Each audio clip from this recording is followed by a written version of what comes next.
through another hellish week on this earth, and it is absolutely a good morning. My name is Attorney Clint Paris, and I am one of the co-hosts of Straight Up the Middle here on Intech News Radio, and I'm joined by my other co-host, none other than the wonderful Professor Tony Seabrook. Good morning, Professor. How are you? You're still muted, Professor. I need to unmute yourself there. Oh man. There you go. Okay.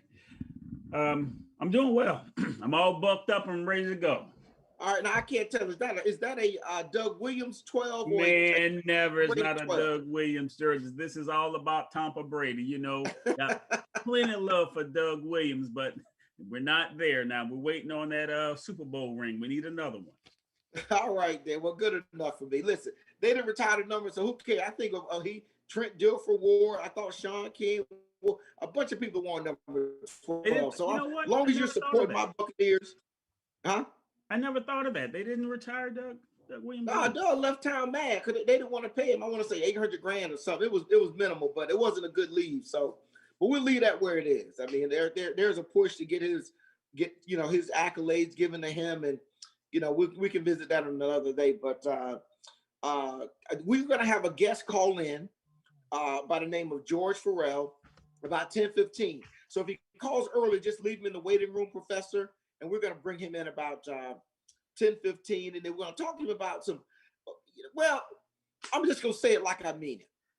We've been trying to get you some professional help here with the Republican agenda, and so we're going to we bringing somebody. We're going to the bullpen.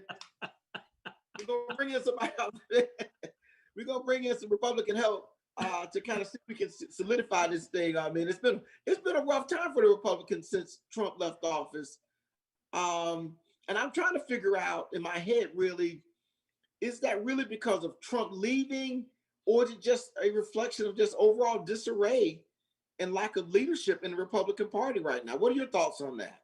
I think it's because of the Democrats, how things have been handled. I mean, it's so vicious in politics now, and we know about the cancel culture. So I don't think it's necessarily the Republicans going through anything that the Democrats hadn't gone through when they lose the presidency. It was the same thing said after Barack Obama left. The Democrats had to find themselves. But we do know this was a bit different with Trump. Trump wasn't a Republican. I believe that Mitch McConnell didn't like him from the beginning. He was a never Trumper that had to keep his head low, although, he had the Senate. He was the Senate Majority Leader. But this is just growing pains. This is what happens when you lose the presidency. The party has to go back and regroup. Now, we have some other things going on, but it's really because, and you can't convince me otherwise, it's because of how the Democrats have shown themselves to deal with people they don't like. They will go to the ends of the world to get rid of you. We saw that with a sitting president. He was constantly attacked, now impeached twice. There's just nothing off the table when they hate you so much. I hate to even say it, but I mean, it's kind of like, the chickens coming home to roost, because I felt that way during the entire Bill Clinton impeachment. I kept thinking to myself way back then, what does this have to do with national security? What does this have to do with the economy? What does this have to do really with governing and running the country? And I thought it was just and the whole idea that and it wasn't just Monica Lewinsky. You had, I think it was Whitewater. Was it Whitewater? Yeah, Whitewater. Whitewater. You had a number of things, and I was, a lot younger into the political, dynamics at the time. I just thought that, just some of this stuff that's nothing to really do with governing. Now, I think the stuff with Trump is a little closer to governing. And the Never Trumper piece is interesting because my first thought would be, if you say that the Democrats didn't want Bernie Sanders, we didn't get it. And you can say Donald Trump said, well, they rigged it to get rid of Bernie Sanders. Right. My question is, why didn't the Republicans get rid of Donald Trump early on if they didn't want him? The thing is, Trump was such a force. Trump didn't use their media outlet, much to everybody's dismay. He made his voice and his thoughts known through Twitter, and oftentimes they came across as conflicting, and sometimes you just didn't know what he was talking about. But he went outside of the boundaries. Bernie Sanders still played within normal politics. He was just different. But Trump had more supporters. He had more vocal supporters differently than Bernie, because Bernie had, feel the burn.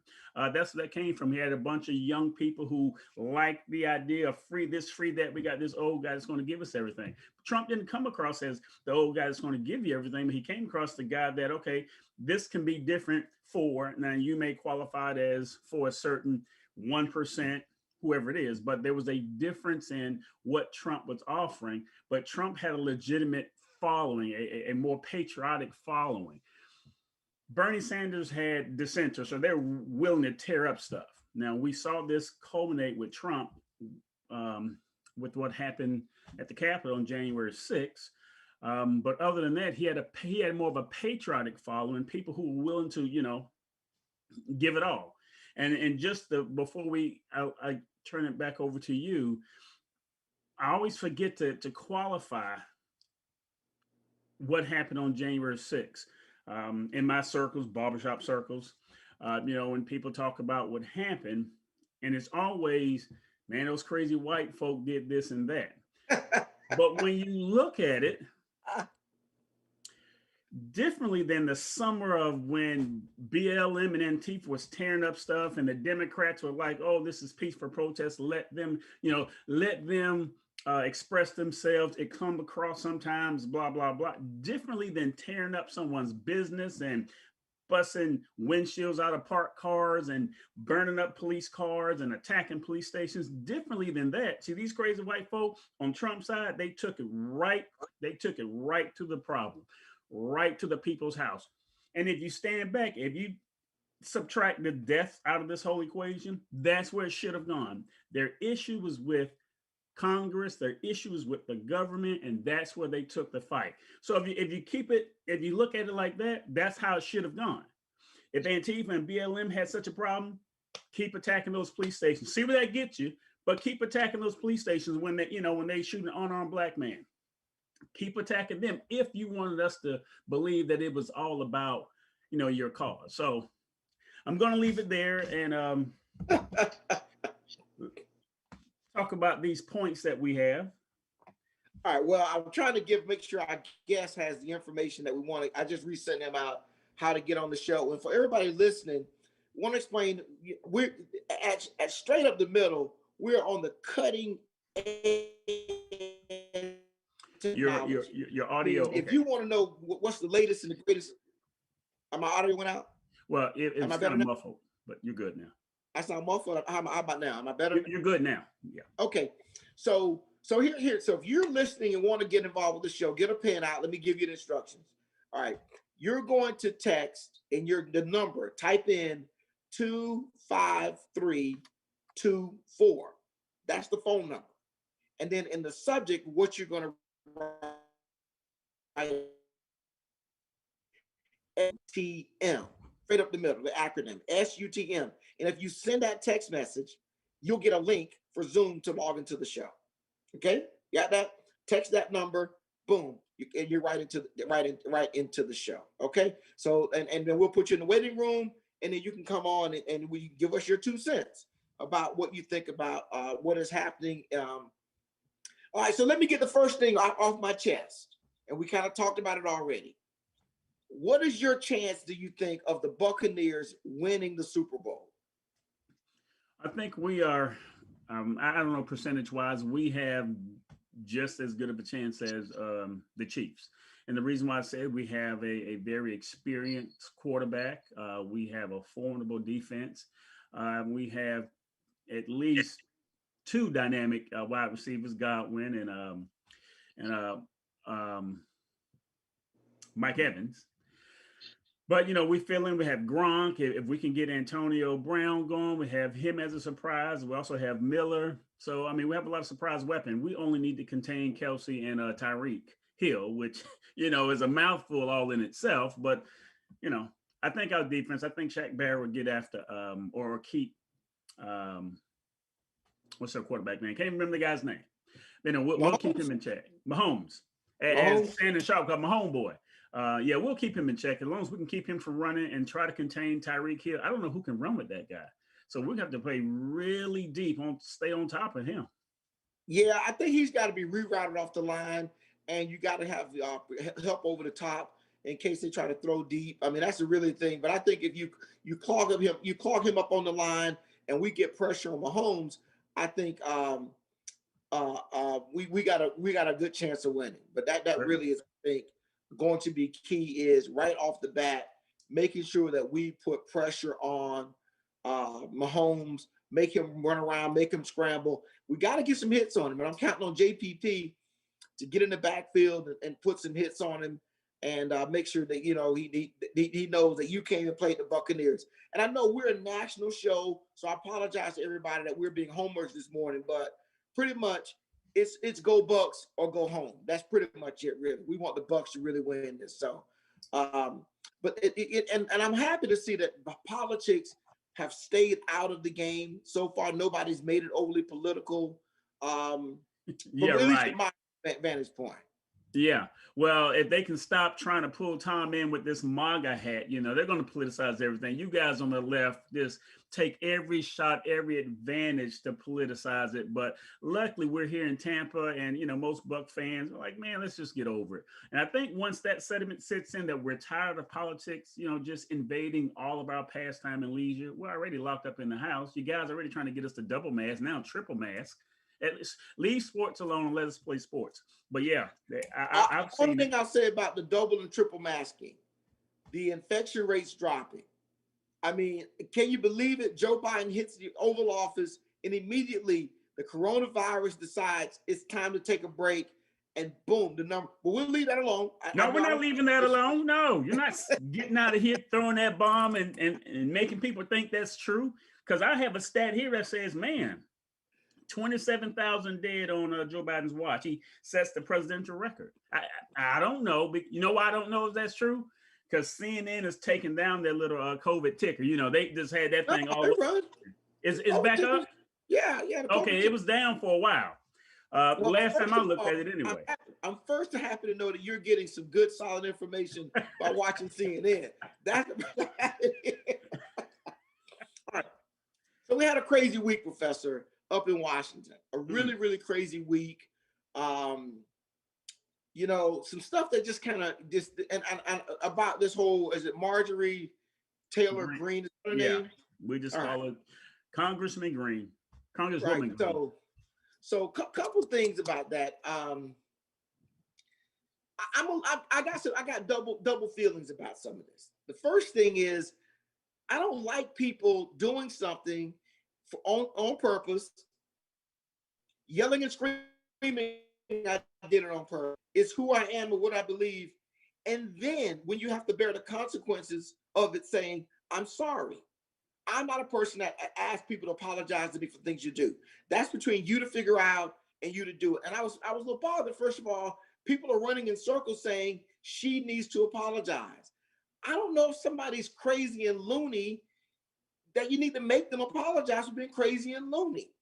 So that was one of my things that I had an issue with, people saying, well, she's got to show contrition. Why does somebody need to show contrition for what they believe? Because you believe something else. That was one of my other things that I kind of thought, well, this doesn't make any sense to me. I mean, I hate to imagine that somebody one day comes up and says, I want you to apologize for being pro-abortion. But that's what I believe, that, it's a woman's right to choose what she does, and she needs to answer to her God for whatever it is she does. We'll leave it at that. That was another thing I had. Apology, one problem. Forcing somebody who says, I believe something, to apologize for what they believe in. And then the thing I thought was interesting, Professor, and I was talking to one of our callers, sent me a message. And again, let me give this number out. So if you want to get on the show, text 25324 and then put in the actual the body of the text, SUTM, and send that, and that'll bring you into the show. 2534, and then it's SUTM. Write that down, folks. The other thing is, the voters in Georgia want this person to represent them. This is what they believe. This is who they want in Washington. They want the person who believes, they're Jewish lasers starting fires, that these mass shootings were staged, that there was no plane that crashed in the Pentagon, and on and on and on. So that was another thing that bothered me, was this person was voted in by these people. These weren't secrets. They were known. And the Republicans sent her to Washington. I think she got 70% of the vote. Let me get in there. Hold on, I'm not done, Prof. I'll let you talk.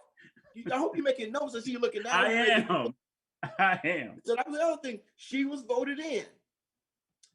Then McCarthy, knowing all these facts, he knew all these facts, he then appointed her to committees intentionally.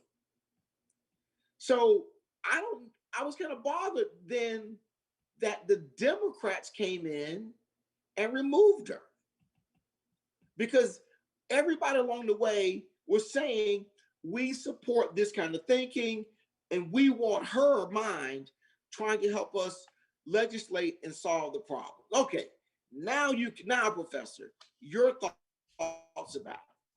All right, so let's go back to the apology. Your first point was, you had an issue with people demanding an apology of someone who doesn't agree with them. People, you mean by the Democrats. So let's just be clear on who's demanding this apology, because they've been hypocritical in that very same stance, because the internet does not forget. We can go back and pull up Maxine Waters' crazy statements, Cory Booker's crazy statements, AOC's crazy statements, Talib, somebody's crazy statements. The whole squad made crazy statements. Nancy Pelosi's crazy statement, Chuck Schumer. We can go back and pull them, but they never apologize. The complete hypocrisy that they want someone, but it's because they have power now. They have the sole power, and they know they have all of government now, right? So that's the first thing. They're just hypocrites. That you can't get around that. And it's not people, it's Democrats in the left. On the left, and I'm not talking about. Let me just interject one little quick thought. Yes. I don't think the Democrats have a monopoly on hypocrisy in politics. No, they don't have a monopoly, but they lead it. All right, we'll leave that where it is. All right, okay. But let me get to my second point. Okay. So you're right. Everybody who voted for her district knew she had this whole QAnon thing. And conspiracy theory in itself is just a pejorative. No matter how you say that now, especially in context, in a political context, it's pejorative. Why is that? I mean, a conspiracy is, okay, I think this differently than the prevailing thought or the consensus. I think something else may have happened. You're quite the historian. There are a lot of things you can go back and how African Americans got to where we are and who thought what was going on and the prejudices. Those were all conspiracy theories until they bore themselves out. So that's the other thing. Her district knew. They voted her in because that wasn't the major part of who she was. Yeah, she was vocal about it because those were the headwinds. I mean, she was a Trump supporter, right? So that's the one thing. That's the second thing. But I think there's something else at play, because on my side of the house, although I'm not Republican anymore, I'm still conservative, but on my side of the house is liberals, progressive, want to tie everybody that thinks like, in this case, Marjorie Greene, tie them to that kind of thought. And it goes back to the even broader picture, is the cancel culture. So if I can say, look, yeah, this Marjorie Greene, she's a QAnon, she's a conspiracy theorist person, bad for government. As a matter of fact, everybody in this district, you need to watch out for them. Anyone who may have been a big donor to her campaign is probably on some type of list now, because we know she's a big supporter of Donald Trump. So now you have this big tie-in with everybody, but it's the cancel culture that's looming in the background. And stepping outside of that one, there was a post on Instagram under the context of the cancel culture. There's a post about creationism versus evolution. So you think, what does that have to do with politics? Well, in this whole thing of cancel culture, if they can tie everybody to this crazy Donald Trump that we had to combine forces to get rid of, and it was a coup, we got rid of Donald Trump. If we can tie all these other crazy right-leaning conspiracy theorists to Donald Trump, we can scare most of them into somehow silence, and then we don't have to worry about it. But as it pertains to that post, they were saying, and it was on Snopes.com. They were saying, well, we're not posting this as a fact checker, but we think it's interesting to our readers. We want our readers to see about because this was an old article. We want people to see how evangelicals who believe in creationism, we want them to see how that goes against evolution and how dangerous that whole thought process is. Again, how dangerous the evangelical thought process if you believe that man originated from Adam and Eve in the whole story of creationism. When you juxtapose that against Darwinism and evolution, creationism is still now a story that's now been reposted, is now being put on that list. These people have a very dangerous thought process. So anyway, I like to take it outside and I go all over the place, but it's all relative. Right.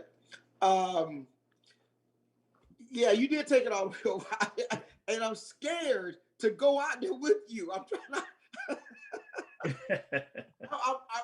I'm afraid that we might lose somebody if I go over there too. I mean, get the idea of, and I just think that everybody right now, they overstate everything.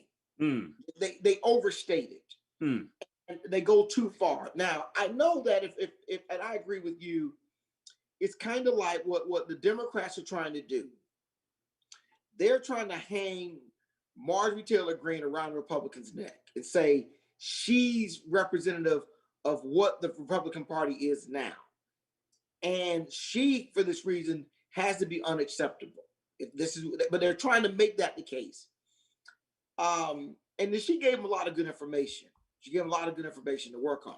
But here's a piece I was really bothered by. And this is where we're at right now in our political world. We have a lot of things in America that are norms and traditions and things that we've done.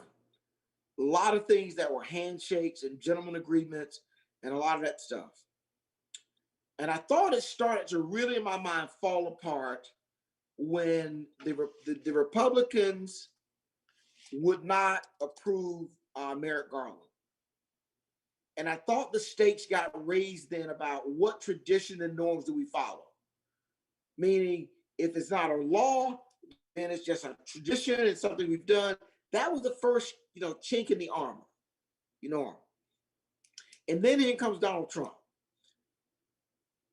He wasn't smart enough to even know what the norms and traditions were to go against him. He just wrecked anything that got in his way as he was rumbling along. Whatever it was. But those Republicans, I think, too willingly went along with that. And they were throwing things out the window, to get what he wanted to get done. And so now we come over to the Democrats now having control of the House of Representatives. And it's very unusual to have another party discipline a person in another party. Democrats don't discipline Republicans. Republicans don't discipline traditionally. But remember, we've been throwing traditions out the window to get what we want. And so now when the Democrats come in, it's not a traditional thing you do to punish someone in the other party. The Democrats now have done it. And I think a lot of the tradition and things that kept us kind of America in the middle may now start to really, really fall apart. Because those things are gone. And you mentioned cancel culture. I don't really know what cancel culture is. I call it cultural awareness. There are a lot of things that you may not be aware of. And I'll give you a good example. When I was a kid in Georgia, we learned a rhyme. And in the middle of the rhyme, it had the word in. In the middle of the rhyme, you had this word, and all the kids used to say that. And one of the catchphrases was, catch her in, body toe, if he hollers, let him go. Eeny, meeny, miny, mo, catch her in, body toe, if he hollers, let him go. And we moved to Tampa. and somebody said that rhyme, and everybody went, "Whoa, what the heck are you talking about? What are you talking about? You can't, no, we ain't catching no end by the toe, and he ain't hollering." And away went the rhyme. All I'm saying though is, Professor, and I see that we have our guest in the waiting room now, correct? We have in the waiting room? We have the guest, but it's our call. It's Carl. Okay, all right. Let me see where we at on time. All right. It's you said it's Carl? Well, he dropped off. Okay, all right. So Carl, maybe you can call back, we'll get you in. So what I'm trying to say, Professor, is I don't call it, I know the word you used was cancel culture. Right. I call it cultural awareness. We're aware now that there's something offensive about the Confederate flag walking around inside the Capitol. No. Right, hold on a minute. But there's nothing been offensive for hundreds of years having Confederate generals inside the Capitol. They've been sitting there for years. And suddenly people are like, wait a minute, I don't know we should have an invading force general. We don't have General Tojo sitting in there. We don't have General Rommel sitting in there. Point taken. So I mean, that's my thought. But I think it's a cultural awareness. You call it cancel culture. I call it cultural awareness. But I thought the cancel culture in chief was Donald Trump. Because when he came in, the first part of his presidency was strictly to try to just erase whatever Obama did. We want to talk about this good or bad. Just erase it. So now we get Joe Biden. What does he say he's doing? I'm removing the Donald Trump stuff. And I guess when we get President Harris next. Nah, see, that's not happening. She's probably one of the most unpopular ones anyway. But anyway, can I get something in here? Let me go get ahead. something. Go ahead. Go ahead and take us a break. I don't dispute anything you said about especially the Confederacy stuff.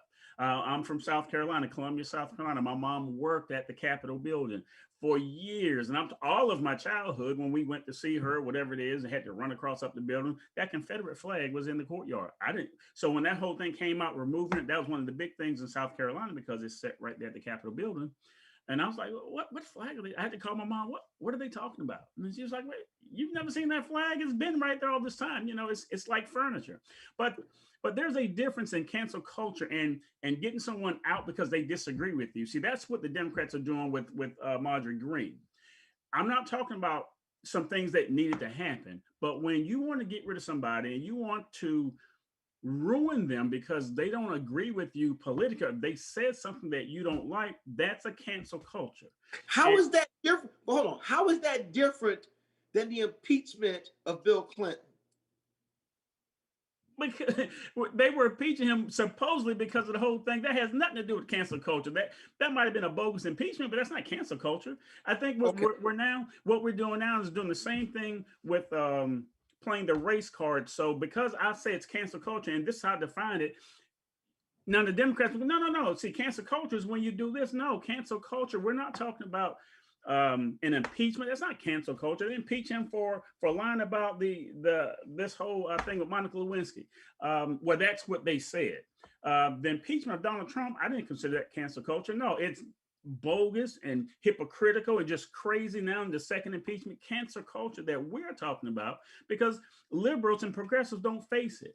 Right now, they think they have the winds at their back, so now they're empowered that they're trying to further their reach. So if you don't agree with this liberal progressive agenda, and we're not going to let you guys off the hook with this late-term abortion and all this transgenderism in sports. See, that's a progressive agenda. And if you don't agree with that, you're going to be canceled, meaning you probably lose your job if you don't come in line and agree with why boys should compete with females, girls, and female sports. That's a cancel culture. Yeah, I mean, I got to get a little bit more. Here's my thought, and I'm going to say this before we go to break. And I'm going to go ahead and get ready for the emails. If I go out and buy a bunch of chicken feathers and have them surgically implanted on my back, and I start walking around clucking like a chicken and taking chicken hormones, and I change on my license from male to chicken, does it make me a chicken? Listen, let's do this. I'm going to let our callers think on that a little bit, and we'll come back in a minute. You're listening to In Touch News Radio, reality radio, everybody can be a star. We'll be right back after this quick break.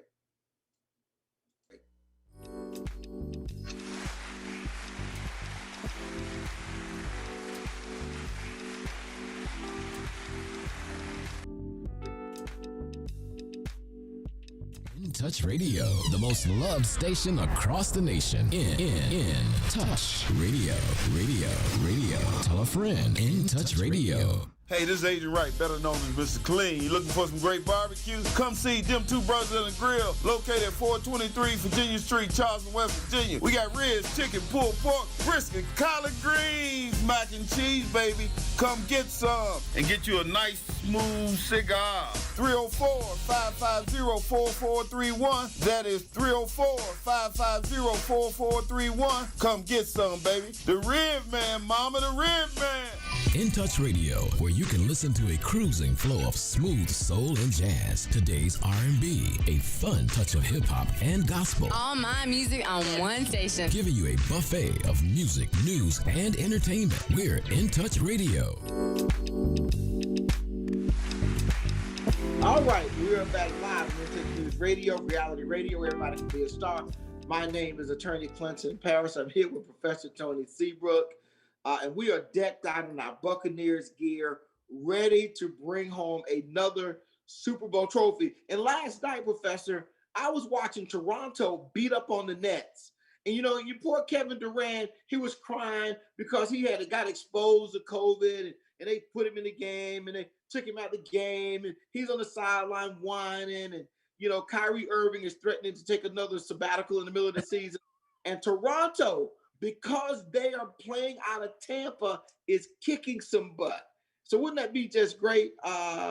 Wouldn't it be incredible, though, if we're able to win a basketball championship and a football championship? You know, I mean, I just think that would be just off the chain. What are your thoughts about that? Yeah, but, you know, what that means for other sports, I don't get into that. Yeah, it'd be good. I just want the Bucks. I'm a local. I've always been a hometown type guy. And luckily, I was here when the Bucks won in 2002, whenever it was. So yeah, I just want them to win. If it coincides with football, great. I mean, basketball, great. Hockey, whatever, great. I don't care about that. Come Bucks, let's do it. The one other thing, you know, my wife she was a swashbuckler back when we first got married. Really? Yeah, so we're real big time, you know, support the Buccaneers. We want them to win, and I'm actually planning on a golf outing today.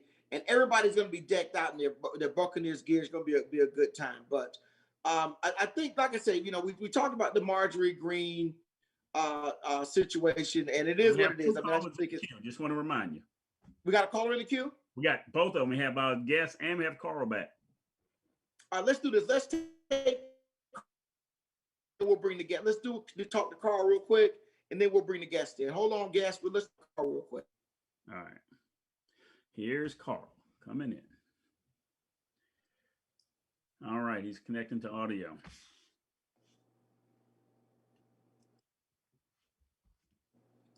And while he's coming in, good morning, Carl. How you doing today? Hey, good morning. Good morning. Yeah, Professor and the good attorney. Good attorney. I listened to that last. Now, we want our government to make sense, just like you just said. If you get some feathers thrown on your back and you start clucking around like a chicken, you know, that shows that you're doing what you want to do. You have no representation of the people. But listen, Carl, let me ask you though. But would it be fair then for me to go to compete against chickens? But see, when we vote these people in, they're supposed to represent our interests. You don't see anybody run around with feathers on their back and clucking or whatever. So that really makes any sense to us. Yeah, all right. So we got a couple people lined up, Carl. Let's get your thought out real quick. What else is on your mind this morning? Okay, so I think you're right. We need to get. I know why the Republicans don't want to get Miss Green out of there because we end up losing that seat with him, and that is political. But you want to have somebody that makes sense and they represent the people. So now, so you just want, but I'm always going to go back to the race thing with the Republicans. Not all of them, but some of them. You got some of them in there. Just let this happen. So if you let it happen, that indicates that's how you feel about the situation. So if you just let things happen or don't mention it, that means you're in on it or you agree with it. Okay. All right, Carl. We appreciate you. We appreciate you calling in. Thank you very much for reaching out to us.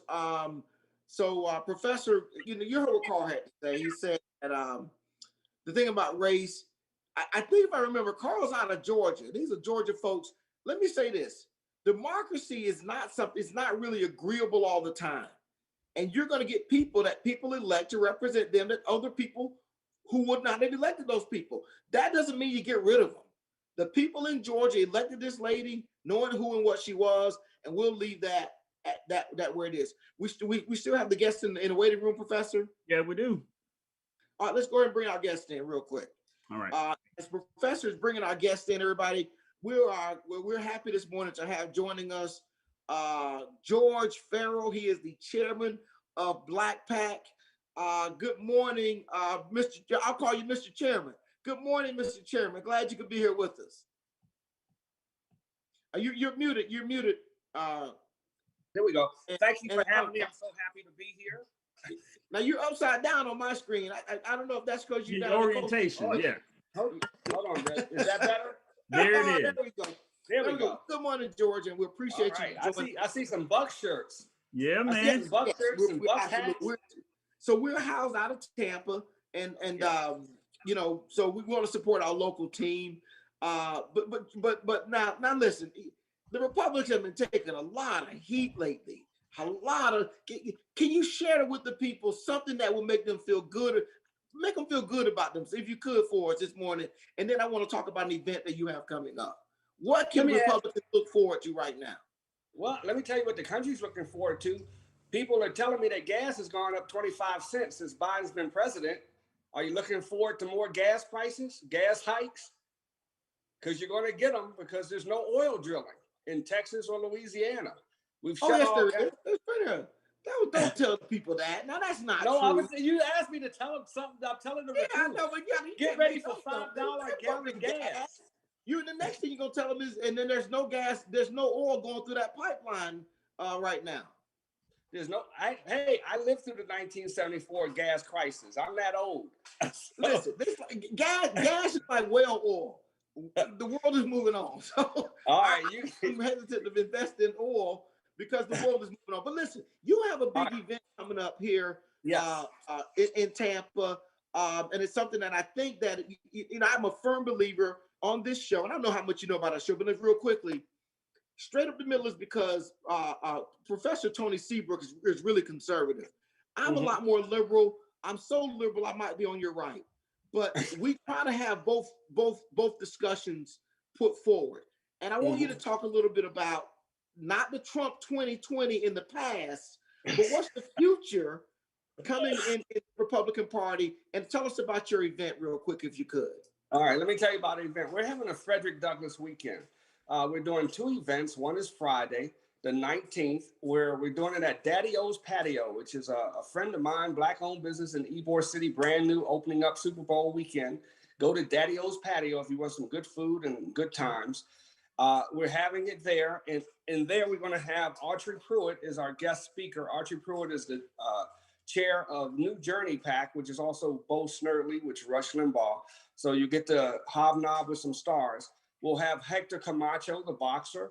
And this is just a meet and greet event to a prequel to our main event, where we're just going to sit down, get to talk.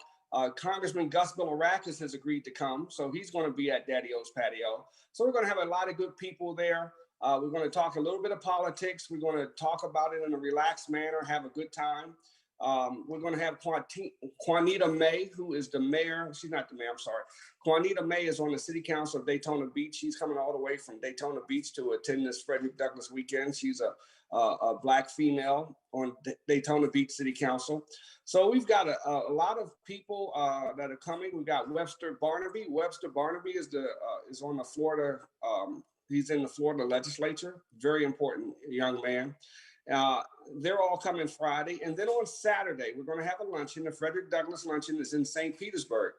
Our main speaker for that one will be Elbert Guillory, coming from Louisiana all the way to Florida. Louisiana, Elbert Guillory will be there. We're going to have Byron Donalds, our newly elected Republican congressman from Sarasota, Naples, is also coming. So we're going to have a lot of good Republicans. If you really want to learn about the Republican Party and get everybody's opinion, it's more about free markets, enterprise, growing your business, being self-sufficient, being self-employed. We're all going through tough times now, and we need to get some stimulus money. So we're going to vote to join with the stimulus bill with the Democrats and make sure everybody gets $1,200 or $2,000 checks. I know you didn't say you didn't. Listen, I know some of these people on here. They're not publicly endorsing that stimulus. Are you serious about that? Let me tell you something. They're not. I know that Byron Donalds thinks we need stimulus. I know Webster Barnaby's going to vote for a Florida stimulus bill. We're going to vote for it because the country needs help. Nobody trying to see anybody suffer. That's not what we're about. We're trying to get the country back on its feet. We just disagree on how to do it. $15 an hour. I think that Sleepy Joe. A $15 an hour minimum wage doesn't get the country back on its feet because it eliminates jobs. We don't agree on that part.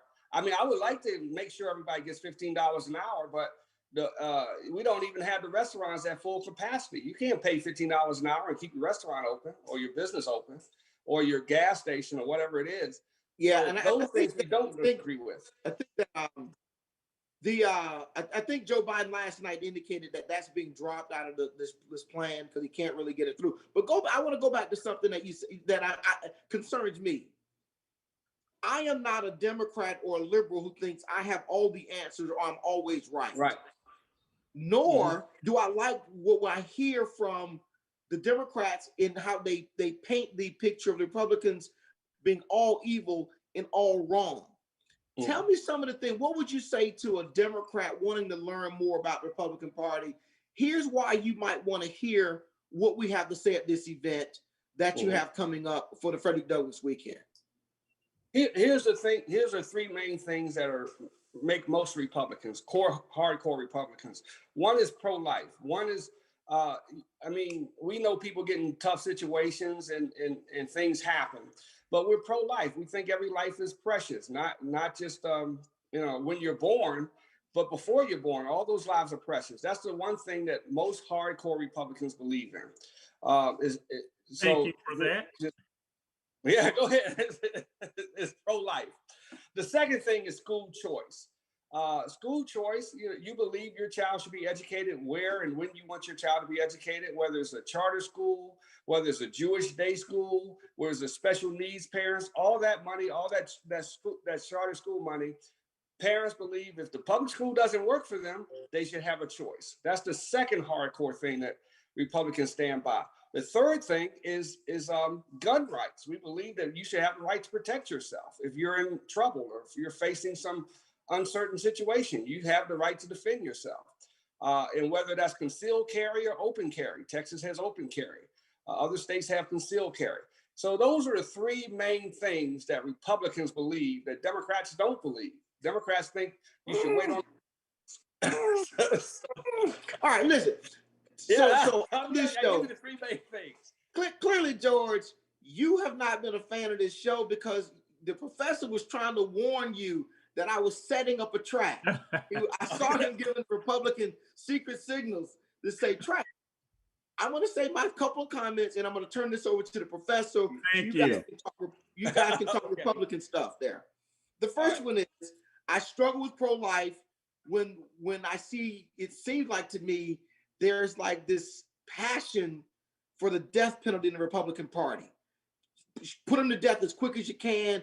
We don't care how sick they are. We don't care. And Lord forbid they kill themselves before we get to them. We're not going to let that happen. But we were rushing in, injecting people, and Donald Trump was racing around, executing people his last month in office like life had no value. But we'll leave that alone. That's my thought. All life matters. I struggle with that. But leave that alone. School choice is great if everybody has the same choice. But once you turn the private sector over to deciding, one, where the schools get built, charter schools, and then two, who gets to go to those schools, the administration of the charter school, our kids typically end up getting the short end of the stick. The last thing of it is, I'm all for owning guns. I just want responsible gun ownership. No need to respond to any of that because that's a trap. If you do, I'm going to get you. I want to get a professor a chance to get him a couple questions in. And go ahead, Professor, if you would. While you guys talk, I want to hear some Republican, talk, how you guys do it. Well, thank you for that, George. Thank you for that, George. And, right before I brought you in, that was one of the things I said I was not going to let Clint off the hook with how this faithful Catholic that we have in Beijing, Biden, came in. But one of the first executive orders that he signed was the whole transgenderism. So that, to me, that goes to family. So here are my 3 pillars on why I became, and this was back when the term values voters was being coined. Now, even my wife struggles with that. She said, oh, you act like no one else has values. No, I'm not saying that. That's just like the evangelical right. There's an issue that some on the left have with that we think that they're the only Christians. No, it has nothing to do with it. For me, it's God, family, and country. In that order all the time. Anytime you hear me talk about why I'm a Republican, why I left the Democrat Party, it's because I started to articulate that to myself. I always had an issue with the Democrat Party. And like every other Black person, I was born a Democrat. You have to make a conscious effort to go, hey, wait a minute. This is not even for me. And I left the Democrat Party like in 2002, 2003. So it's way before we got here. But I certainly agree. The religious thought, religious freedom are always under attack when we have such strong Democrat representation. Now, they will say, no, we believe in God and your right to religious speech, but it's always curtailed. It's always under attack. You have to say it in a certain way, in a certain venue, and at a certain time. And that's not religious freedom at all. The other thing, what you mentioned, the school choice. I certainly agree. It's not what I would list, and I am an educator, but it's something that I certainly believe in. Have you watched and for those listening, you have some time, Google the documentary Waiting on Superman. That would tell you the back end. The Democrats have good ideas, and they're always for social programs, and I'm for helping the ones, the underserved as well. But there's a limit to social programs. You can't just keep throwing money into social programs and not figure out these social programs aren't working. Some of them just don't work, but they suck money out the government.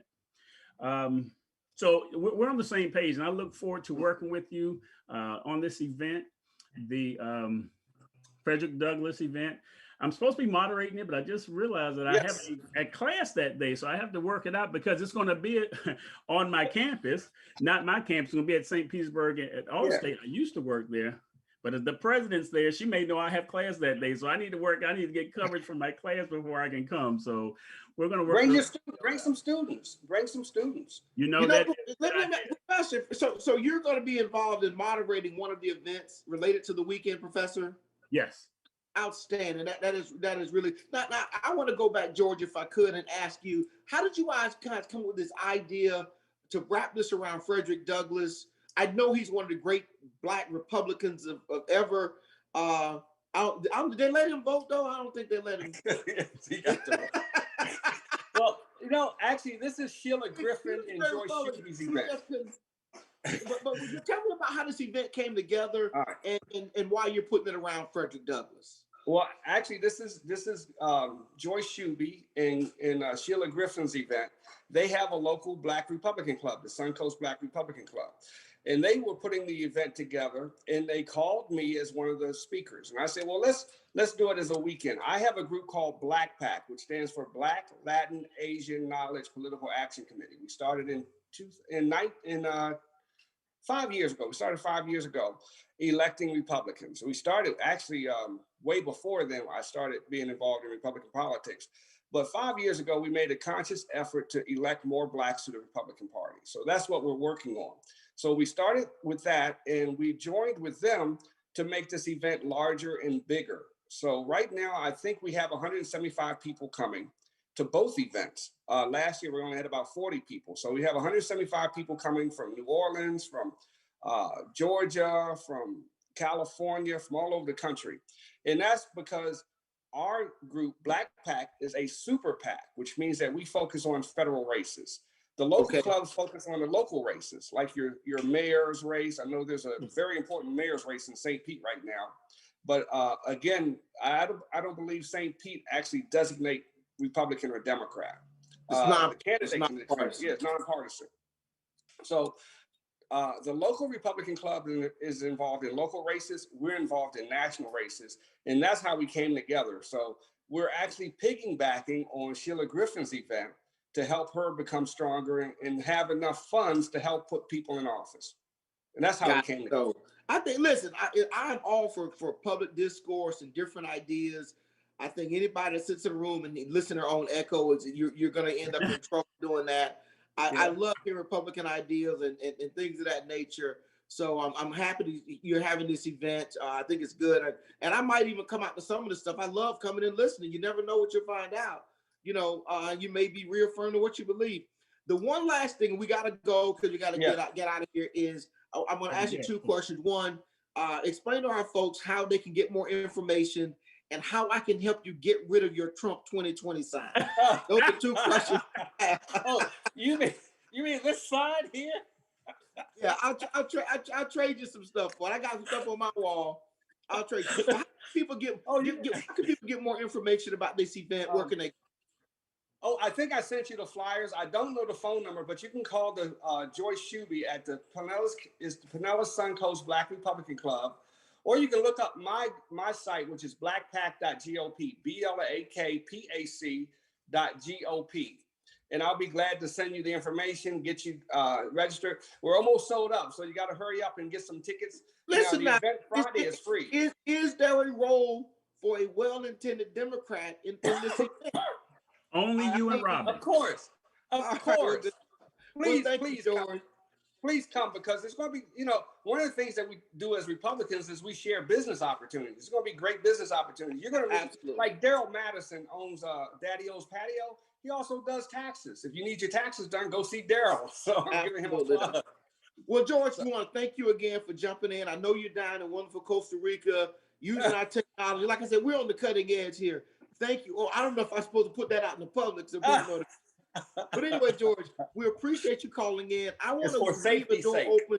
You're welcome to come on our show anytime and help out the professor with the Republican viewpoints. Thank you very much. Thanks, George. We look forward to Clint. Thank you, Professor. I really appreciate you guys.